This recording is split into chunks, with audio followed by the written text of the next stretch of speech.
माँ तू सबसे प्यारी है, माँ तू जग में न्यारी है। माँ तू सबसे प्यारी है, माँ तू जग में न्यारी है। अपने आंचल में रखना, अपने आंचल में रखना। हमें वरदानों से भरना। माँ तू सबसे प्यारी है, माँ तू जग में न्यारी है। माँ तू सबसे प्यारी है, माँ तू जग में न्यारी है। पिता, पुत्र और पवित्र आत्मा के नाम पर आमीन। आप सबों को जय यीशु। आज हम लोग प्रकाशना ग्रंथ उसके अध्याय 12 को थोड़ा सा गहराई से पढ़ने जा रहे हैं। 12वां अध्याय महिला और पंखदार सर्प के विषय में है। और इस पूरे अध्याय को अगर हम पढ़ेंगे, इसके अंदर से हमें पता चलता है कलीसिया और इस संसार के जो साम्राज्य है, इसके आपसी क्या संबंध है, इसको भी दर्शाते हैं। और साथ ही साथ 11वें अध्याय के अंदर हम लोगों ने 2 ऐसे गवाहों के विषय में मनन चिंतन किया। उसी के वो कहानी को थोड़ा और आगे बढ़ाता हुआ हमें अध्याय 12 को समझने के लिए मिलेगा, क्योंकि वहां पर उनका भविष्यवाणी करने का कुछ समय दिया था और उनके अंत में उनका मृत्यु होता है और 3 दिन के बाद उनका जी उठना विजय को भी दिखाया। इसका मतलब बुराई और अच्छाई के विरुद्ध का वो एक लड़ाई। यहां पर भी स्त्री और सर्प के तुलना और उनको दर्शाते हुए हमें यही सिखाते हैं। जैसे हमें मालूम है रोमा साम्राज्य उस समय पर पृथ्वी पर और समुद्र सब पर अधिकार रखने वाला व्यक्ति था। और यहां जो सर्प है जल से निकल करके आ रहा है, प्रकृति से निकल करके आ रहा है। इस प्रकार वो शक्तिशाली वैभव वाला उस सर्प को दिखाते हुए रोमा साम्राज्य को इस सर्प के साथ तुलना करते हुए हम पढ़ सकते हैं। और कई जगहों पर हमें मिला था जो 7 पूर्ण संख्या है और उस 7 के कई बातें, 7 मोहरों के विषय में, 7 तुरहियों के विषय में सब हम लोग मनन चिंतन कर चुका है। जैसे पहले हम लोगों ने 7 तुरही के विषय में, 7 मोहर के विषय में इकट्ठा देखा था। उसी प्रकार नहीं, इसके अंदर थोड़ा सा अंदर में है। कैसे हैं हम लोग देखते हैं। यहां पर ऐसे 7 व्यक्तियों के विषय में जो लिखा हुआ क्या क्या है। एक स्त्री के विषय में और उसके बच्चे के विषय में। इसके बाद मिखाएल स्वर्गदूत और उनके साथी। इसके बाद मेमना और उनके साथी। इस प्रकार एक साइड में हम लोग देखते हैं 4 जन, स्त्री, उनके बच्चा, मिखाएल स्वर्गदूत और मेमने के विषय में बता रहा है। और दूसरे साइड में सर्प के विषय में है और उसके दूत लोग, उसके साथी लोग। इसके बाद समुद्र से आने वाले एक पशु के विषय में और पृथ्वी पर से निकलने वाले पशु के विषय में। तो दूसरी भाग में इस प्रकार 3 शैतानी शक्तियों को और एक साइड में ईश्वरीय शक्तियों को। इसका मतलब हम बोल सकता है ईश्वर तथा शैतान के बीच का या सत्य और असत्य के बीच का एक लड़ाई के विषय में।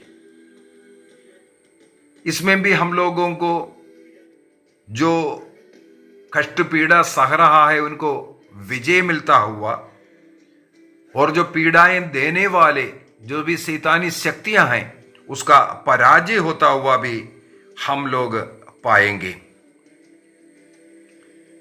जो सब बुराइयों का जड़ और जो बुराइयां लाने वाला जो शैतान है उसके विरुद्ध का एक लड़ाई के रूप में ही इस अध्याय में हम लोग सब बातें पढ़ सकते हैं।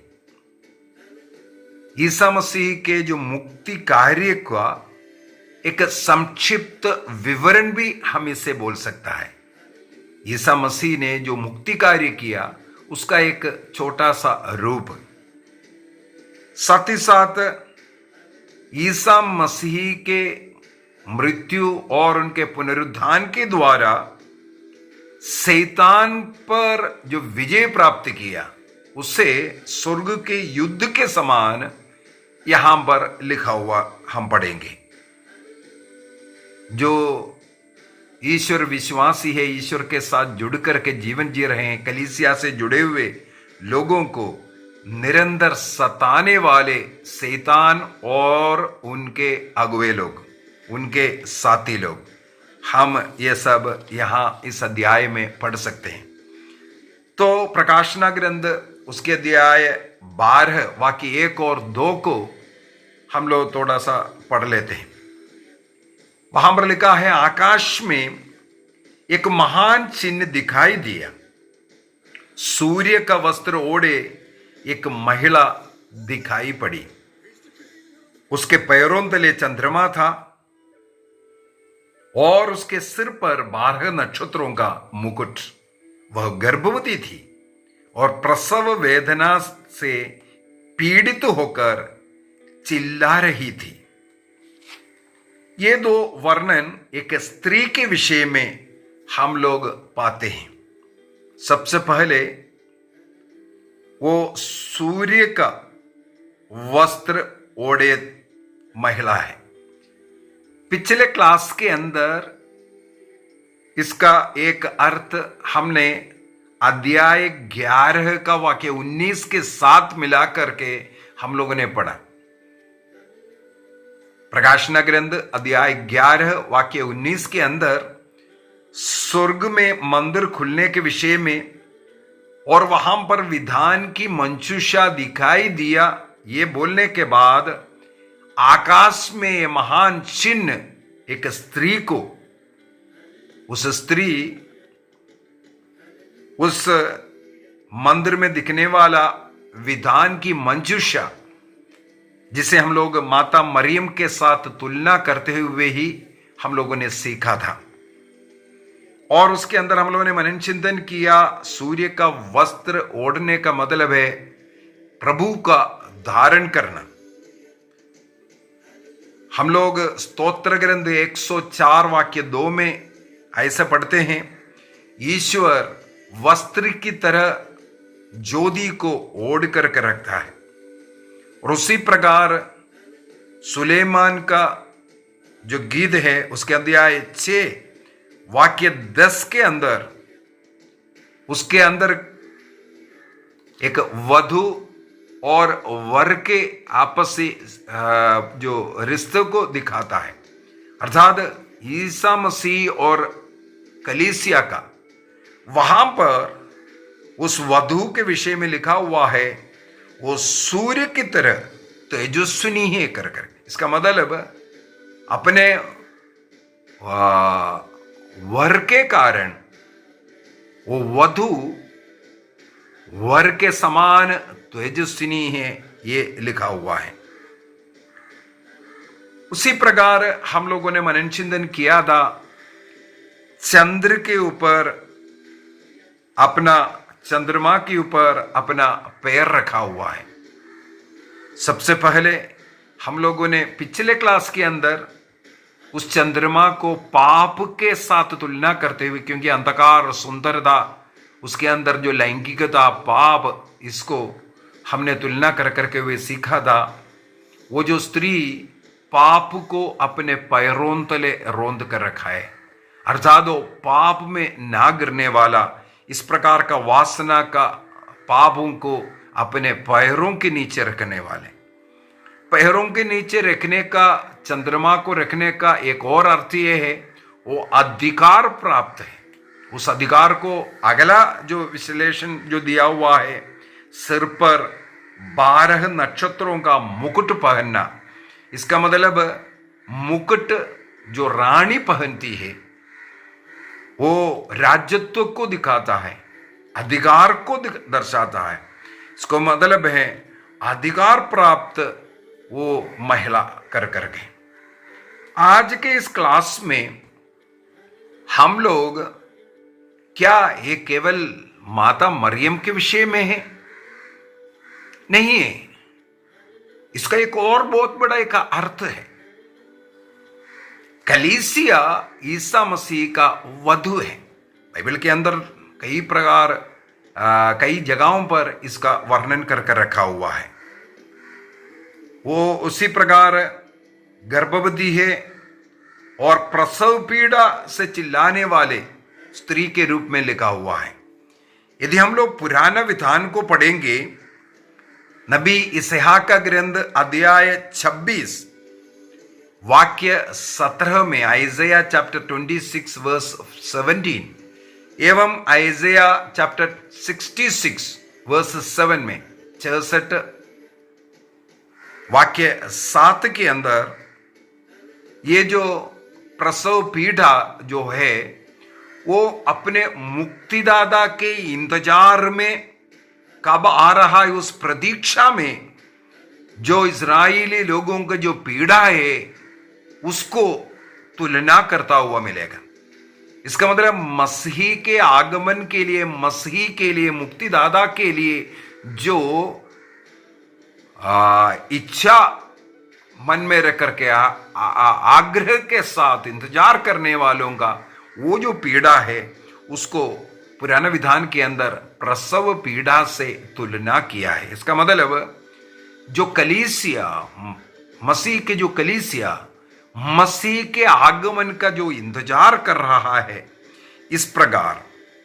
और साथ ही साथ यदि हम होशिया का ग्रंथ अध्याय 2 वाक्य 19 और 20 को, होशिया चैप्टर 2 वर्स 19 एंड 20, उसी प्रकार नबी इसहाक का ग्रंथ अध्याय 54 वाक्य 5 में, आइज़ाया चैप्टर 54 वर्स 5 में जो इस्राएल है वो ईश्वर का वधु के रूप में दर्शाया हुआ है।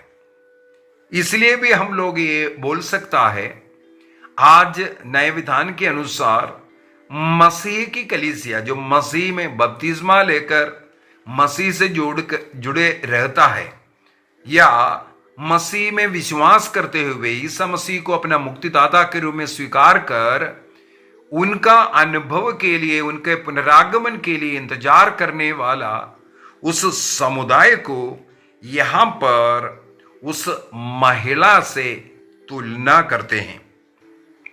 और उनके विरुद्ध में हमें मालूम है, अगला वचन से हमें शैतान का वर्णन मिलता है, जो पंखदार सर्प। और ये जो स्त्री और पंखदार सर्प हमें मालूम है उत्पत्ति ग्रंथ अध्याय 3 के अंदर हम पाते हैं। उत्पत्ति ग्रंथ अध्याय 3 वाक्य 1 से महिला के पास, हेवा के पास सांब अर्थात शैतान पहुंचता हुआ।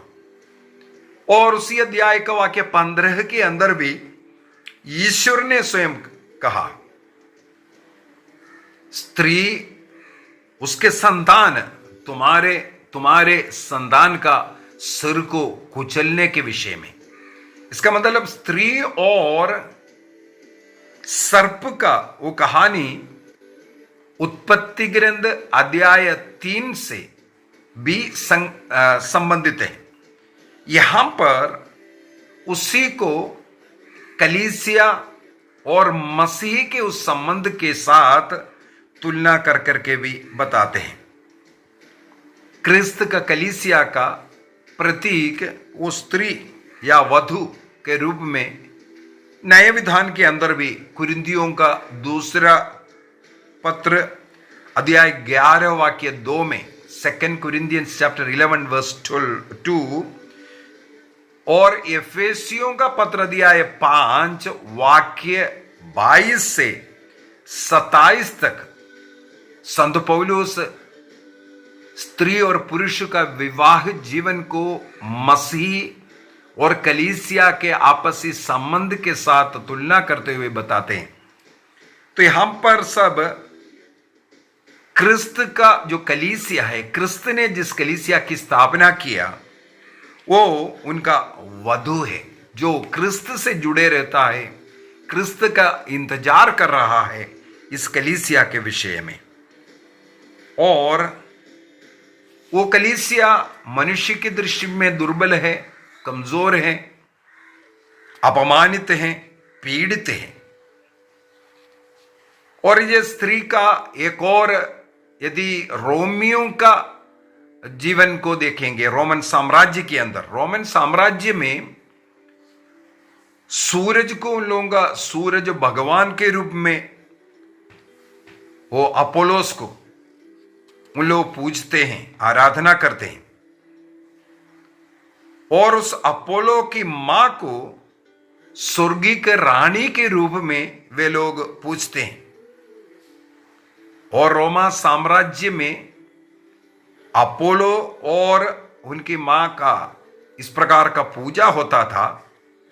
यहां पर यह बता करके दे रहा है अपोलो नहीं ना उनकी मां, बल्कि क्रिस्त की कलीसिया, क्रिस्त की कलीसिया। और क्रिस्त संसार का मुक्तिदाता है और क्रिस्त की कलीसिया इस शैतान पर, शैतान के जितने भी परीक्षाएं, कष्ट, पीड़ाएं जो चल रहा है वो सब पर विजय प्राप्त करेंगे। इसको भी दर्शाने के लिए ये प्रतीक, ये कहानी यहां पर लेके आए हैं। इसका मतलब है वो जो स्त्री ईश्वर की, जो ईसा मसीह की जो मां के रूप में हम लोगों को मिला है, वो कलीसिया का प्रतीक भी है। मां मरियम कलीसिया के प्रतीक भी हम लोग इसलिए मानते हैं। यदि हम लोग आगे थोड़ा सा और इस पर मनन चिंतन करेंगे, वाक्य 6 में जा रहा है, 3, 4, 5 को बाद में बताता हूं। वहां पर लिखा हुआ है, उस महिला को मरुभूमि की ओर भाग गई जहां ईश्वर ने उसके लिए आश्रय तैयार करवाया था और उसे 1260 दिनों तक भोजन मिलने वाला है करके। ये कहा है मरुभूमि की ओर भागने के विषय में। यदि हम लोग अब्राहम की जीवन, इसहाक के जीवन को भी अगर देखें, वे लोग भी जब सूखा पड़ गया तो वे लोग भी अपना देश, कनान देश को छोड़ करके वो मिस्र की ओर जाते हैं। और उसी प्रकार जब ईसा मसीह का जन्म हुआ, उस समय पर हेरोद बच्चों को की हत्या कर रहे थे। जो स्वर्गदूत जोसेफ को बताया बच्चे को, बालक को लेकर के वहां से जाने के लिए, तो वो तुरंत वहां से बच्चे को लेकर मरुभूमि में प्रवेश किया। इसके बाद वह मिस्र देश पहुंचते हैं। इस्राएली लोग मिस्र देश की गुलामी से कनान देश लौटने के लिए जो आना था, 40 वर्षों तक उस गुलामी से निकल करके मरुभूमि का 40 वर्ष का जीवन हम लोग पाते हैं। और भी है, नबी एलिया, जस्बेल जो महारानी है वो उनका वध करेगा, जब घोषणा किया, उनके भय से, डर से वो मरुभूमि की ओर भागा था। राजाओं का पहला ग्रंथ अध्याय 19 वाक्य 3 से आगे हम लोग पढ़ सकते हैं। इसी प्रकार मकाबियों के ग्रंथ में हमें मालूम है, जब अंतियोक्यस फोर्थ राजा ने यहूदियों के ऊपर जब अत्याचार करने लगा, उस समय पर मत्तियस एवं उनके साथी मरुभूमि की ओर पलायन किया था। मकाबियों का पहला ग्रंथ अध्याय 2 वाक्य 28 एवं 29 में, फर्स्ट मकाबियंस चैप्टर 2 वर्स 28 एंड 29 में भी हम लोग ये पढ़ सकते हैं। केवल इतना ही नहीं, जब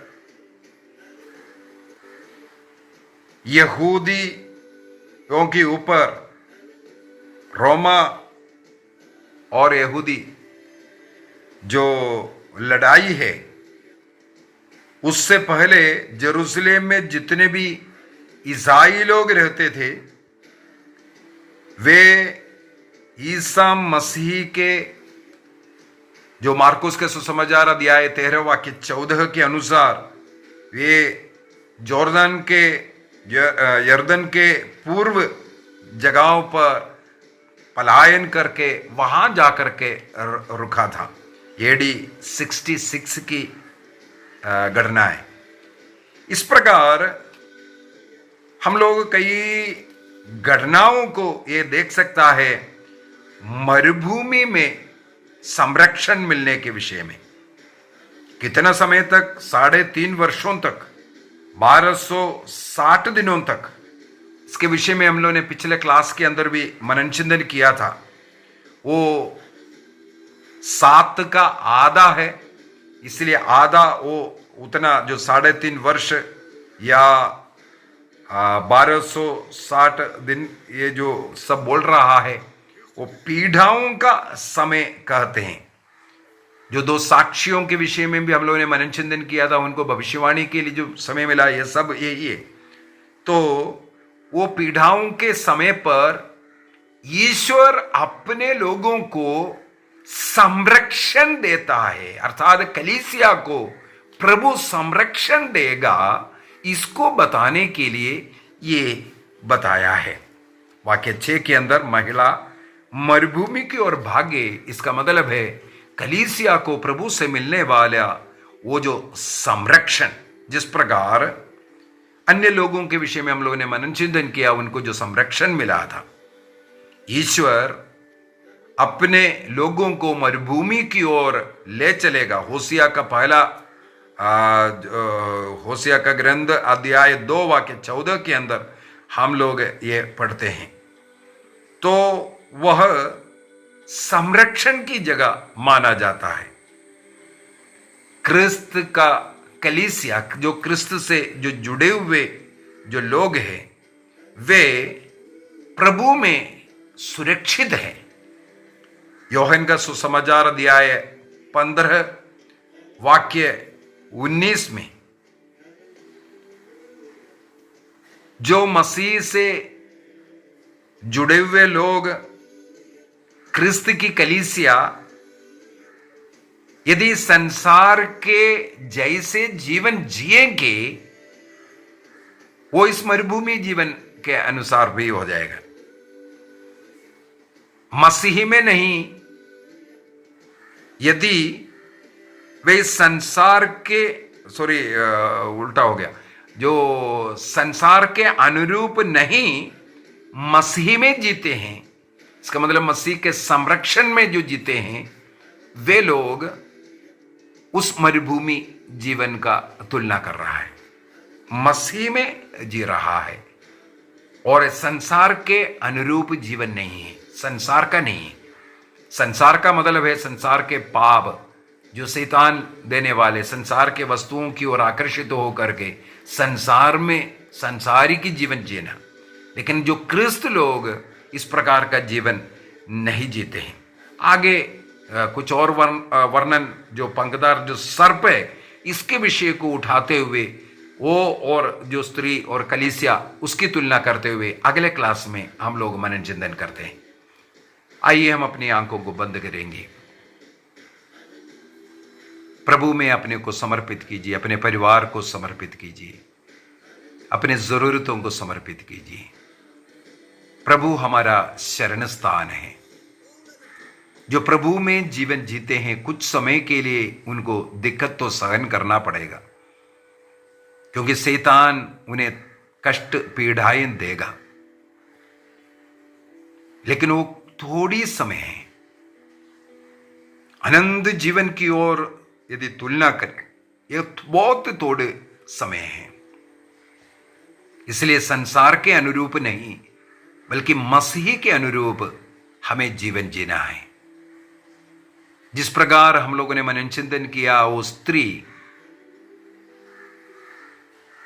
सूर्य का वस्त्र ओढ़े हैं, हमें क्रिस्त को धारण करना है। गलातियों का पत्र अध्याय 3 वाक्य 27, जो बपतिस्मा लिया वो क्रिस्त को धारण किया, उस ज्योति को धारण किया, अर्थात हमारा जीवन क्रिस्त के अनुरूप होना चाहिए। हमें इस संसार के वस्तुओं की ओर, सुख की ओर आकर्षित नहीं होना, और जो शैतान देने वाले जो कष्ट पीड़ा है उससे डरना भी नहीं, धमकियों से डरना नहीं। हमें मसीह में जीवन जीना है, सत्य, ईमानदारी, पवित्रता का जीवन, सेवा भाव का जीवन, विनम्रता का जीवन। मसीह का वो प्रकाश, वो ज्योति को हमें धारण करना है। निर्णय कीजिए। इसके द्वारा हमें अनगिनत आशीषें, कृपाएं हमारे परिवार में आएगा, हमारे जीवन में आएगा। रोग दुख पीड़ाएं हमसे दूर हो जाएगा। समर्पित कीजिए, अपने जीवन को समर्पित कीजिए।